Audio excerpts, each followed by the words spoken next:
Amen.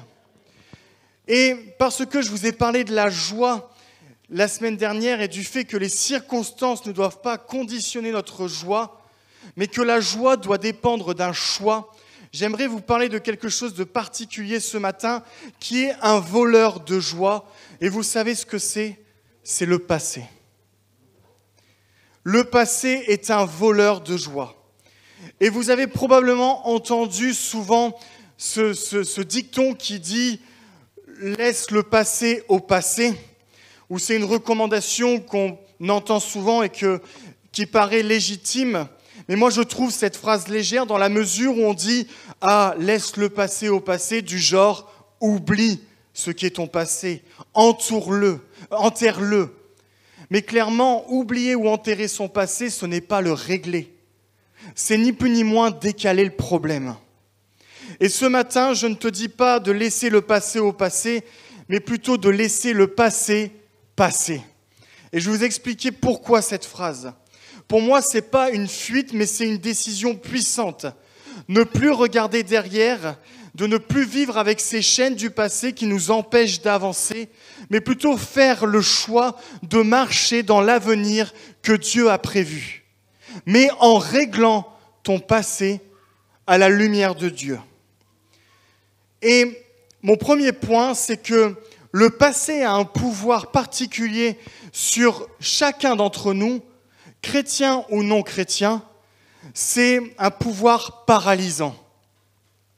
Un passé douloureux, avec des souvenirs terribles, mais qui vous conforte à rester dans ces traumatismes sans jamais vouloir les lâcher, c'est des chaînes qui vous gardent liés et qui vous empêchent d'avancer dans l'avenir que Dieu a prévu pour vous.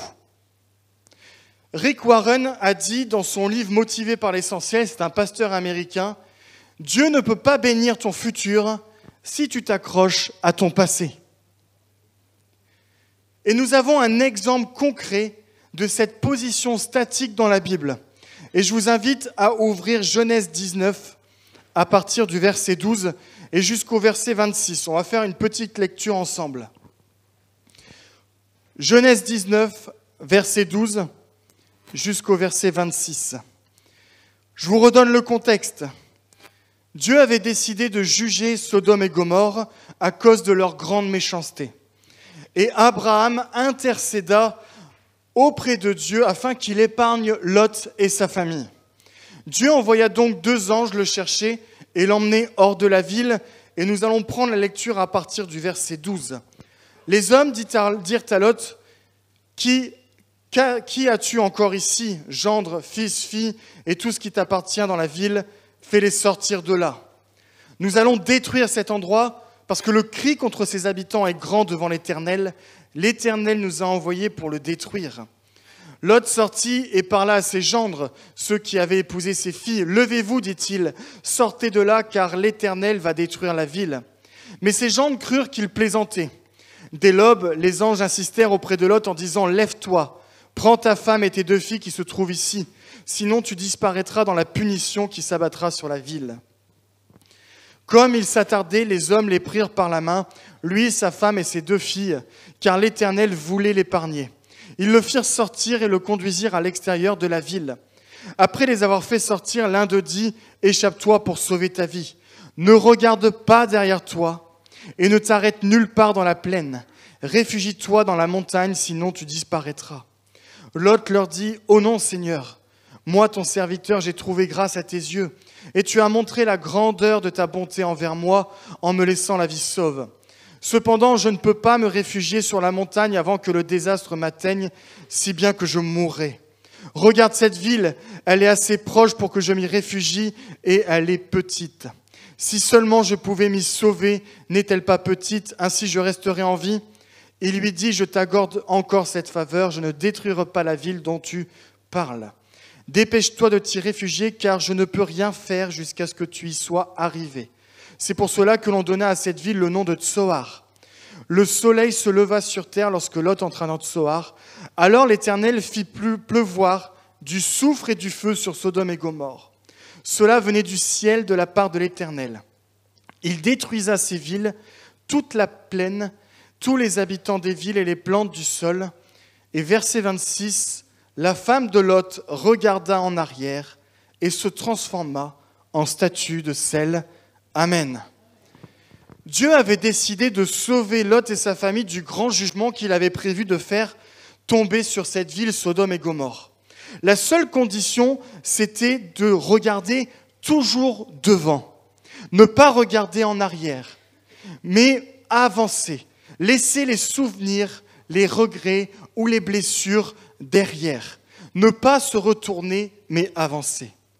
Et ce fut trop dur apparemment pour la femme de Lot, et elle décida de se retourner. La conséquence fut dramatique parce qu'elle se transforma à l'instant T en statue de sel. Cette femme était sortie de Sodome, mais Sodome n'était pas sortie d'elle. Elle était physiquement sortie du passé, mais son passé était resté en elle. Et donc du coup, au lieu de regarder devant, vers l'avenir que Dieu avait prévu pour elle, qui était de la sauver de la destruction de cette ville, elle a décidé de regarder en arrière. Et quelle fut la conséquence ? La paralysie. Elle a été transformée en statue de sel. Sa vie est devenue complètement figée, incapable d'avancer, stérile. Et pourquoi j'ai pris cette image ? Parce qu'elle est relativement forte. Je ne suis pas en train de vous dire que si vous vous retournez sur votre passé, vous allez être transformé en statue de sel. Ça serait assez incroyable à regarder. Mais je pense que spirituellement, c'est souvent ce que le passé fait sur nos vies en tant que chrétiens. Elle est forte spirituellement, cette image, parce que Dieu nous amène à aller vers notre avenir et parfois, nous restons bloqués sur le passé.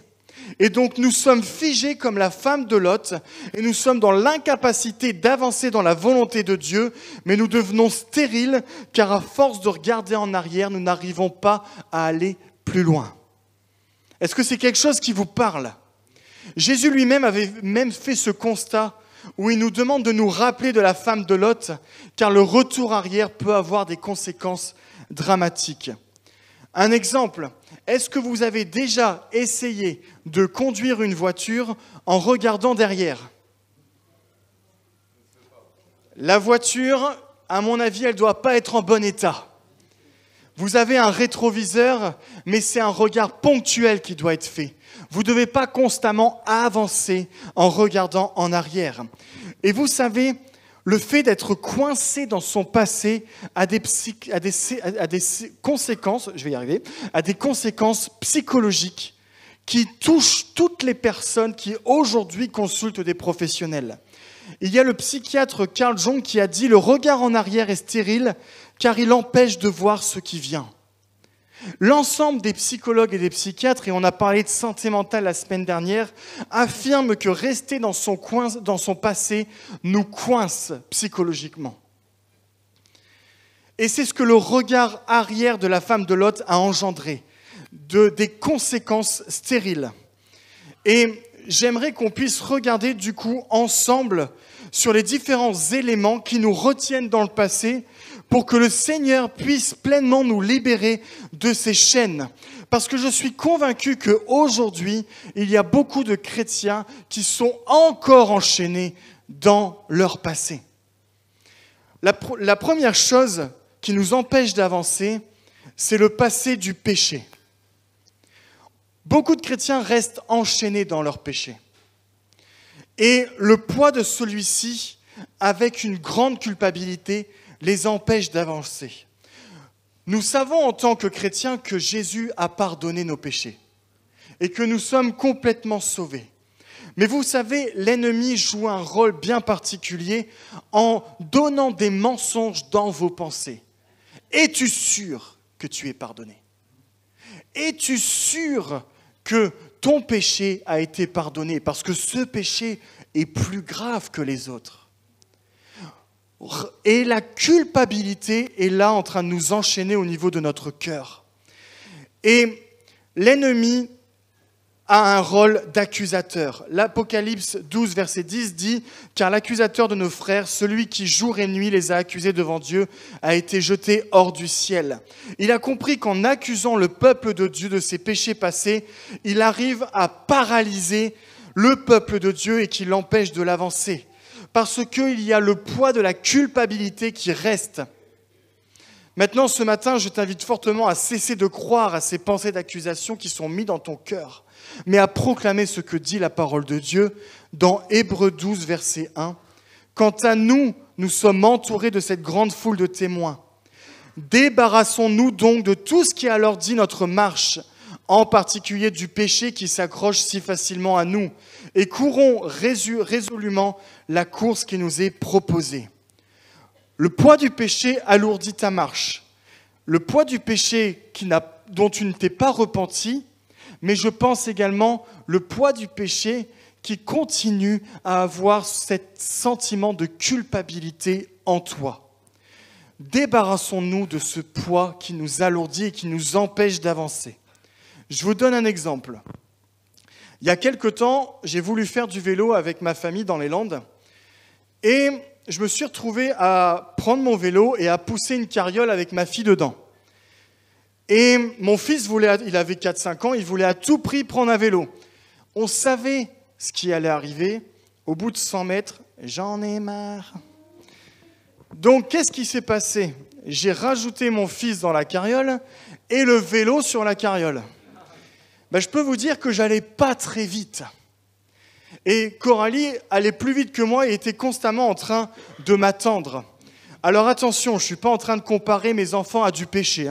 C'est juste pour que vous ayez l'image de quand vous avez du poids sur vous, vous n'arrivez pas à avancer. Alors maintenant, je ne me fais plus avoir, je prends un vélo électrique. Comme ça, peu importe le poids, j'avance. Et c'est le même principe. Nous avons le vélo électrique de la grâce. Nous avons le vélo électrique de la grâce. Le poids peut être en effet déchargé et nous pouvons avancer par la grâce de Dieu. 1 Jean 1, verset 9 dit « Mais si nous confessons nos péchés, nous pouvons avoir confiance en Dieu car il est juste, il pardonnera nos péchés et nous purifiera de tout mal. Amen. » Tu peux faire taire la culpabilité que l'ennemi veut mettre dans ta tête. Car il suffit de confesser tes péchés et nous avons suffisamment confiance que Dieu est juste, Dieu est bon et qu'il nous pardonnera et qu'il nous purifiera et que la grâce de Dieu surabonde et suffit. Amen. Et le gros problème que j'ai pu constater, c'est que la culpabilité est parfois toujours présente malgré la confession et le pardon de Dieu, car il y a quelque chose que j'ai remarqué, ils ne se sont pas pardonnés eux-mêmes. Je répète, il est compliqué de concevoir le pardon de Dieu si vous-même, vous n'arrivez pas à vous pardonner. Je vous donne un exemple. Un jour, je discutais avec quelqu'un d'une blessure que la personne avait subie par une autre personne. Cette autre personne avait dit des paroles très blessantes à cette personne et elle était complètement blessée et on voyait la blessure en elle et dans sa manière de discuter.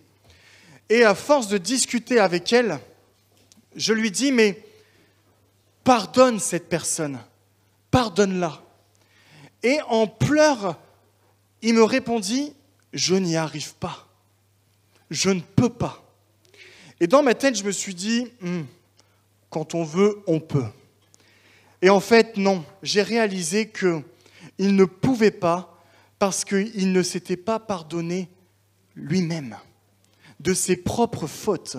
Et donc du coup, quand vous ne vous pardonnez pas vous-même de vos fautes, vous êtes dans l'incapacité de pardonner les autres. Mais Paul affirme une chose dans Romains 8, verset 1, « Maintenant donc, il n'y a plus de condamnation pour ceux qui sont unis à Jésus-Christ. Amen. » Et ce passage est intéressant parce que Paul, si on le remet dans le contexte, dit quelque chose sur le chapitre 7, juste avant, que je vais vous inviter à prendre. Dans Romains 7, versets 17 à 25. Romains 7, versets 17 à 25. Ce n'est donc pas moi qui agis ainsi, mais c'est le péché qui habite en moi. Car je sais que le bien n'habite pas en moi, c'est-à-dire en l'être faible que je suis. Certes, le désir de faire le bien existe en moi, mais non la capacité de l'accomplir. En effet, je ne fais pas le bien que je veux, et je fais le mal que je ne veux pas. Si je fais ce que je ne veux pas, alors ce n'est plus moi qui agis ainsi, mais le péché qui habite en moi. Je découvre donc ce principe. Moi qui veux faire le bien, je suis seulement capable de faire le mal. Au fond de moi-même, je prends plaisir à la loi de Dieu. Mais je trouve dans mon être une autre loi qui combat contre celle qu'approuve mon intelligence. Écoutez bien, elle me rend prisonnier de la loi du péché qui est en moi. Malheureux que je suis, qui me délivrera de ce corps qui m'entraîne à la mort ? Dieu soit loué par Jésus-Christ notre Seigneur. Ainsi, je suis au service de la loi de Dieu par mon intelligence, mais dans ma faiblesse humaine, je suis asservi à la loi du péché. Paul fait une description très péjorative de sa lutte avec sa chair et avec le péché. Et si on s'arrête là, on peut dire « Ah bah tu vois, il n'y a pas que moi qui suis prisonnier du péché et de sa culpabilité. » Et là, on enchaîne sur Romains 8, verset 1. « Maintenant donc, il n'y a plus de condamnation pour ceux qui sont unis à Jésus-Christ. » C'est-à-dire que le donc est essentiel car il affirme qu'en conséquence de ce que Jésus a accompli à la croix, tu n'es plus condamné même si ton passé est chargé.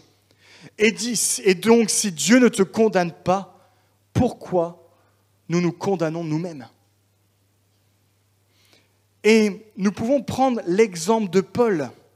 Parce que Paul peut affirmer ces choses parce que lui-même a été dans ce péché.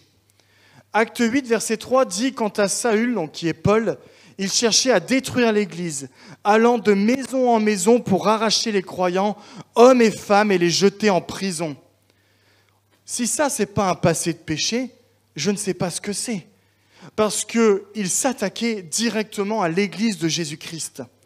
Et on a une autre description de ce passé dans 1 Timothée 1, versets 13 à 14.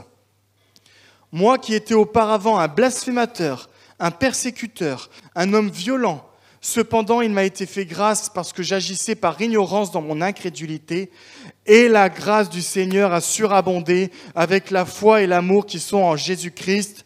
Amen. » La grâce du Seigneur a surabondé avec la foi et l'amour qui sont en Jésus-Christ. Il aurait pu rester figé dans son passé. Je ne suis pas digne d'aller plus loin. Dieu ne peut pas m'utiliser, c'est impossible avec ce que j'ai fait. Mon passé est trop lourd. Vous avez jamais eu ce genre de pensée ? Ah, je suis tout seul, bon. Moi, j'affirme que peu importe ce que tu as fait, la grâce de Jésus-Christ surabonde. Et voici ce que Paul a pris comme décision en ayant conscience de cela. Philippiens 3, versets 13 à 14. « Oubliant ce qui est derrière et me portant vers ce qui est devant, je cours vers le but pour remporter le prix de l'appel céleste de Dieu en Jésus-Christ. Amen. » Il ne dit pas qu'il oublie les souvenirs de son passé. Il ne dit pas qu'il est en train d'enterrer son passé. Il dit qu'il change d'orientation. Il ne fait pas comme la femme de Lot, il ne se tourne pas vers le passé, mais il change d'orientation vers l'avenir, afin que son regard se porte non plus vers derrière, mais vers devant. Et donc, grâce à cette orientation, il court vers le but. Ce matin, je t'invite à ne plus laisser le passé faire partie de ton identité, mais à saisir la grâce de Jésus, qui devient aujourd'hui ton identité en Christ. Maintenant, il y a autre chose également que nous restons coincés dans le passé, enfin qui nous coince dans le passé, ce sont les blessures du passé. Est-ce que vous avez déjà été blessé ? 3,5. Ça va, franchement, vous avez une bonne vie. Hein. Il faut, comme je l'ai dit, pour que tu puisses pardonner les autres, il faut déjà que tu te pardonnes toi-même. Et après avoir fait cela, il est essentiel pour pouvoir laisser le passé passer, pardonner à celui qui nous a blessés. J'en reviens encore à la santé mentale. Le non-pardon a été prouvé par les psychologues et les psychiatres qu'il avait une conséquence dans la guérison de leurs patients. Le non-pardon vous amène à la dépression, vous amène à l'anxiété ou encore à d'autres atteintes psychologiques. Il y a un psychologue qui a dit « Refuser de pardonner, c'est comme boire du poison et attendre que l'autre personne meure. » Si vous refusez de pardonner, ce n'est pas la personne qui vous a blessé qui va en effet pourrir de l'intérieur, excusez-moi, mais c'est vraiment le terme, mais c'est vous-même. Le non-pardon est un vrai poison qui vous tue petit à petit de l'intérieur. Vous tournez en rond sans jamais avancer. Vous bloquez le plan de Dieu sur votre vie en pensant que vous faites du mal à celui qui vous a blessé, alors que la seule personne à qui vous faites du mal, c'est vous-même. Hébreux 12, verset 15, « Veillez à ce que personne ne passe à côté de la grâce de Dieu, qu'aucune racine d'amertume ne pousse et ne cause du trouble en empoisonnant plusieurs d'entre vous. » La Bible le dit, les racines de l'amertume ont pour conséquence un poison qui vous empêche d'avancer et qui vous maintient dans votre passé. Et combien de chrétiens aujourd'hui sont encore amers, remplis de rancœur à cause de blessures qu'ils ont eues dans le passé et qui sont bloqués et ne ressentent même plus la présence de Dieu. Je vous donne un exemple que j'ai déjà donné il y a quelque temps lors d'une prédication sur le non-pardon, mais j'aimerais vous en reparler parce que pour moi, ça a un impact très fort. Il y a un pasteur américain qui est parti en mission dans un autre pays et ils ont eu un week-end où la présence de Dieu était vraiment palpable.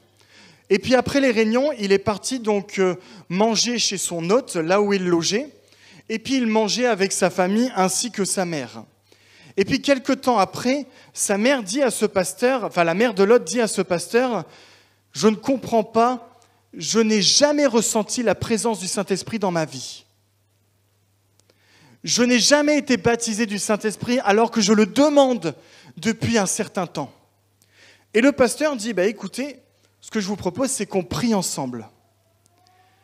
Et lors de cette prière, une conviction de Dieu vient dans le cœur du pasteur et qui dit « Je ne peux pas manifester ma présence à cette femme parce qu'elle a refusé de pardonner. » Une fois la prière terminée, il en parle à cette femme en disant « J'ai quelque chose sur le cœur et le Seigneur me dit que vous avez refusé de pardonner quelqu'un. » Et cette femme en larmes se met à craquer et à dire « Oui, mon mari qui est aujourd'hui décédé, il m'a fait des choses abominables et j'ai toujours cette animosité, amertume et rancœur dans mon cœur. » Et le pasteur dit « Si vous êtes d'accord, est-ce que vous voulez qu'on demande au Seigneur de vous aider à pardonner ?»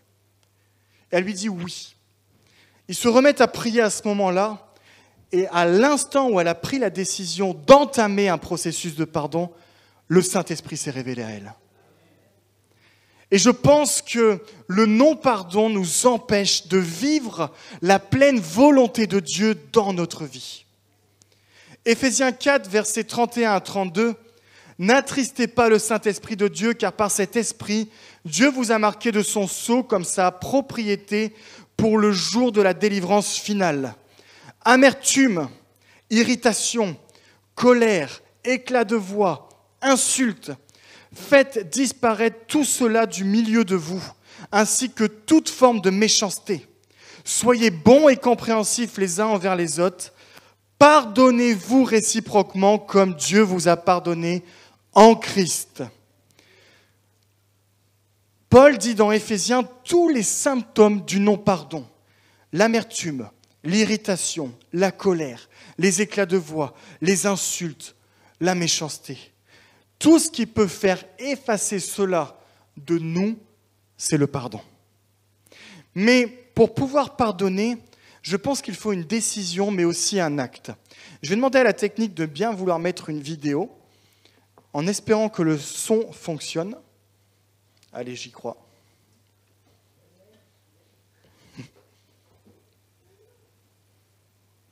Sinon, c'est sous-titré, il faudra juste enlever les sous-titres automatiques pour que vous puissiez voir.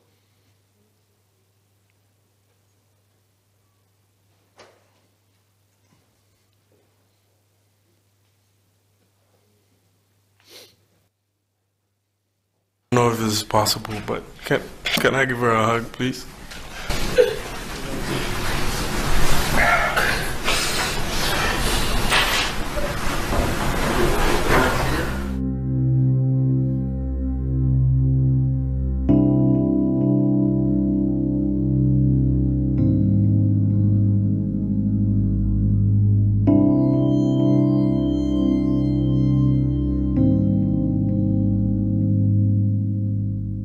I don't want to say twice or for the 100th time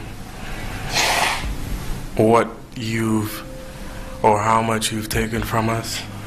If you truly are sorry, I know I can speak for myself. I forgive you, and I know if you go to God and ask Him, He will forgive you. And I don't think anyone could say it. Again, I'm speaking for myself, not even behalf of my family. But I love you just like anyone else. I don't even want you to go to jail. I want the best for you.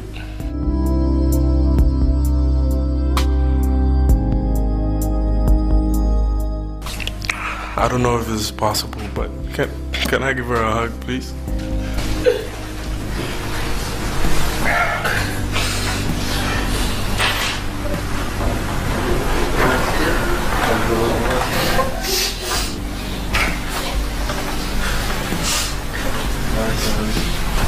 Thank you very much.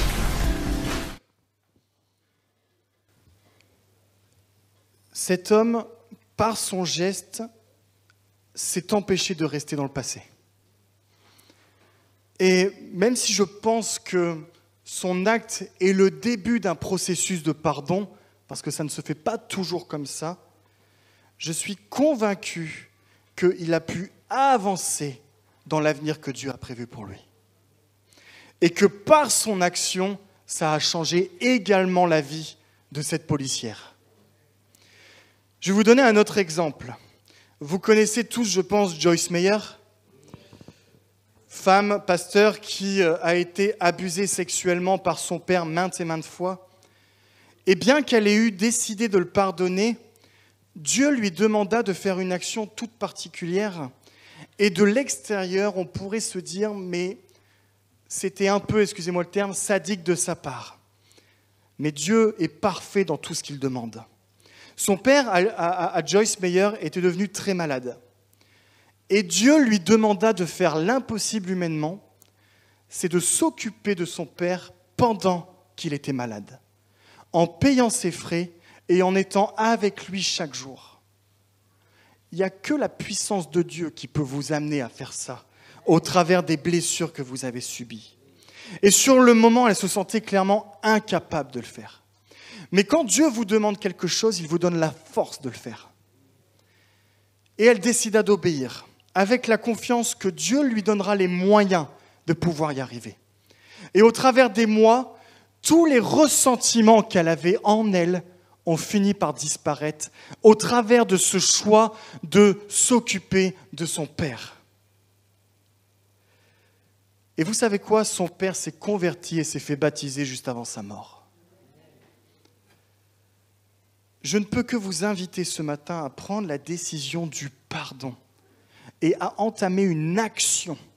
Demandez à Dieu ce matin, Seigneur, tu vois que j'ai du mal à pardonner cette situation ou cette personne. Montre-moi ce que je dois faire pour y arriver et pour ne plus rester coincé dans mon passé, mais aller dans l'avenir que tu as voulu pour moi. Amen. Autre chose qui est important pour vous libérer de votre passé, et ça sera mon dernier point, c'est le fait de le mettre à la lumière. Psaume 32, versets 3 à 5 dit « Tant que je me taisais, mon corps dépérissait. Je gémissais toute la journée. Car nuit et jour, ta main pesait lourdement sur moi. Ma vigueur avait fait place à la sécheresse de l'été. Je t'ai fait connaître mon péché. Je n'ai pas caché ma faute. J'ai dit, j'avouerai mes transgressions à l'Éternel, et tu as pardonné mon péché. Et dans Jacques 5, verset 16, avouez-vous donc vos fautes les uns aux autres, et priez les uns pour les autres, afin d'être guéris. La prière du juste agit avec une grande force. Amen. Le diable, je l'ai dit tout à l'heure, c'est un accusateur. Mais le diable a beaucoup plus de facilité à vous faire rentrer dans une culpabilité tant que votre péché reste secret. Tant que votre non-pardon reste secret. À partir du moment où vous mettez à la lumière, c'est le commencement de la guérison. Car la confession entraîne la repentance et la repentance entraîne la guérison. Mais soyons vigilants, ne mettons pas à la lumière n'importe comment. Cherchons des personnes de confiance qui sachent nous tirer vers le haut. Mais surtout, ne laissez pas votre passé caché. Mettez-le à la lumière, ça sera le début d'un avenir dirigé par le Seigneur. Amen. Et je vais terminer par une toute petite conclusion. Pourquoi mon titre, c'est « Laisse le passé passer » ? Car ton passé ne doit pas être oublié, caché, refoulé ou autre. Mais il ne doit pas non plus t'enchaîner ou te garder prisonnier. Ton passé, laisse Dieu l'utiliser pour construire ton avenir. Je répète, ton passé, laisse Dieu l'utiliser pour que Dieu construise ton avenir. Il doit être réglé et guéri et utilisé pour tracer ton avenir dans le chemin que le Seigneur t'a destiné. Vous avez un bon nombre de chrétiens qui ont eu un passé douloureux et difficile, rempli de péchés et d'accusations. Mais lorsqu'ils témoignent de comment Dieu les a sortis de cette situation, ce n'est plus un blocage, ils ne sont pas une statue de sel, ils sont une source de bénédiction pour toutes les personnes qui les entourent. Soyez cette source de bénédiction ce matin. Soyez cette source de bénédiction. Dieu a utilisé le passé de Moïse, bien qu'il fût meurtrier, pour délivrer le peuple en Égypte. Dieu a utilisé le passé de David, alors que personne ne le considérait pour devenir roi. Dieu a utilisé un grand nombre de passés pour se glorifier au travers de l'avenir qu'il a destiné pour chacun d'entre vous. Et je le proclame, que le passé que vous avez puisse être utilisé par Dieu pour construire votre avenir. Amen. Je vous invite à prier avec moi. Merci Seigneur parce que tu nous as encore parlé ce matin. Merci Seigneur parce que nous savons que la parole qui est semée peut donner un grand fruit. Et que ce matin, tu vois les personnes qui sont encore sous la culpabilité du poids de leurs péchés. Tu leur parles ce matin en disant que tout est accompli à la croix et que tu les as pardonnés et que les accusations de l'ennemi ne sont que mensonges et que nous voulons déclarer et proclamer que ce matin, ils n'auront plus aucun pouvoir sur leur vie. Tu vois également les blessures du passé. Tu vois également, Seigneur, les cicatrices qui ont été laissées par parfois des circonstances dramatiques, comme ce frère qui a perdu son propre frère et qui est mort. Mais malgré tout, pour lui-même, il a pris la décision de pardonner à son agresseur. Que ce matin, tu puisses donner la force à toutes personnes qui sont encore dans le poids du non-pardon, de pardonner à ceux qui leur ont fait du mal. Qu'une initiative puisse être faite, Seigneur, dans ce sens. Nous voulons, Seigneur, également que les choses soient mises à la lumière. Que tout ce qui est caché puisse être mis à la lumière par ta grâce et par ta puissance. Je prie, Seigneur, pour que les personnes qui ont ce poids en eux puissent rencontrer quelqu'un sur leur route à qui ils puissent confier leur poids et leur passé. afin qu'une guérison puisse être entamée dans leur vie. Il est temps que l'Église cesse d'être emprisonnée par son passé, mais puisse avancer dans son avenir. Il est temps que le peuple de Dieu puisse prendre sa destinée en main, la destinée que Dieu a choisie, afin que des portes puissent s'ouvrir et que le fruit puisse être porté. Nous ne voulons pas être une église statique, nous voulons être une église vivante. Nous voulons, Seigneur, que la puissance de ton Saint-Esprit puisse se révéler à chacun d'entre nous et qu'un avenir glorieux puisse avoir lieu dans cette ville de Limoges. Nous voulons, Seigneur, que par les témoignages de chacun, des personnes puissent venir à toi, que des guérisons puissent avoir lieu, que des restaurations puissent avoir lieu. Nous ne voulons, Seigneur, pas juste écouter une théorie, mais nous voulons vivre la puissance de ton Esprit dans nos vies. Et nous voulons que ce soit un plein témoignage pour les personnes qui nous entourent, que ce soit la famille, les amis ou les collègues, les voisins, Seigneur, que nous puissions être le porte-parole de ta grâce, de ta puissance dans le nom de Jésus-Christ. Qu'une transformation puisse être opérée au travers de chacune des personnes qui sont ici présentes, afin qu'elles puissent à nouveau être une source de transformation pour les personnes qui les entourent. Nous voulons plus de témoignages comme ce matin. Nous voulons que notre foi grandisse. Interviens, Jésus. Alléluia.